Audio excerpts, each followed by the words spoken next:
Чудите ли се как да забавлявате вашето дете през уикенда, когато то не е на детска градина? Сега ще ви дам една идея какво може да направите заедно. Взимате ролка от свършила тоалетна хартия и лепило за хартия.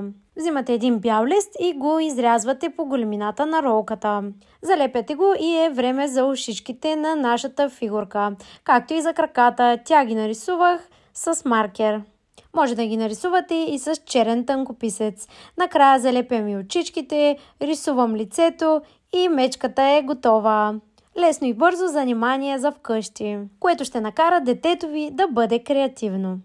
А за още такива подобни идеи и занимания ви препоръчвам книжката "Предизвикателството за деца". Изтривате предизвикателството, изпълнявате го, след това залепяте снимка и така книжката се превръща в албум от спомените на вашето дете.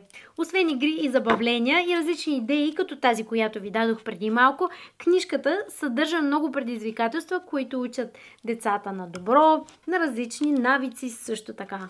Тази книжка се превърна в любима на децата. Откъснете ги поне за малко от телефоните.